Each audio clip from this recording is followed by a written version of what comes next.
કલેક્ટરને રજૂઆત।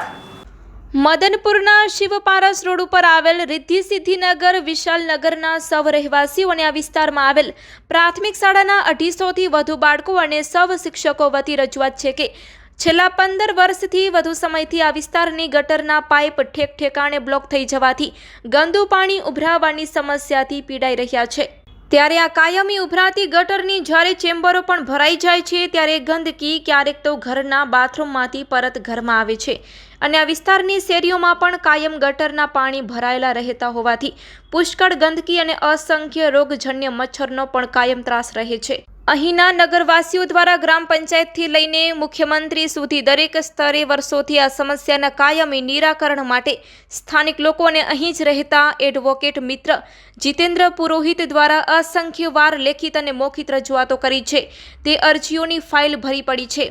તેમ છતાંય પંચાયત દ્વારા અત્યાર સુધી માત્ર ઉપર છલ્લી સફાઈ કરીને થીગડા મારવાનું કામ કરવામાં આવ્યું છે અને સ્થાનિક રહેવાસીઓ પણ અનેકવાર પોતાના ખર્ચે સફાઈ માટેના માણસો અને સાધનો રાખીને તેમજ કેટલીકવાર જાતે ગટરની ચેમ્બરની ગંદકીમાં ઉતરીને સ્વાસ્થ્ય જોખમાવવાના ભોગે ગટરના કાદવમાં રગદોડાઈને સફાઈનું કામ કરતા રહ્યા છે।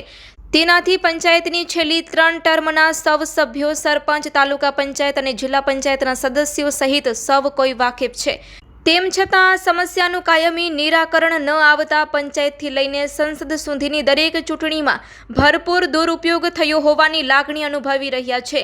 અગાઉ આ ગટરનું પાણી ખુલ્લા નાડામાં વહીને નીકળી જતું પણ હવે બધી જગ્યાએ પાઇપ અને ચેમ્બરો બ્લોક થઈ જવાથી ઘણા મહિનાઓથી સ્થાનિક રહેઠાણો અને શાળાની બાજુમાં જ આવેલ ખુલ્લા પ્લોટમાં આ ગંદકી ભરાતી હોવાથી હવે રાત દિવસ ભયંકર દુર્ગંધની નવી સમસ્યા સાથે કાયમ વહેતી ગટરની ગંદકી અને એમાં ઉભરાતા મચ્છરોથી શાળાના 250 બાળકો સહિત સમગ્ર વસ્તી ગમે ત્યારે ગંભીર બીમારીમાં સપડાઈ શકે તેમ છે। ત્યારે આ ગટર ઉભરાવાની સમસ્યાથી કાયમી છુટકારો મળે તેવી માંગ સાથે કચ્છ કલેક્ટરને રજૂઆત કરવામાં આવી છે।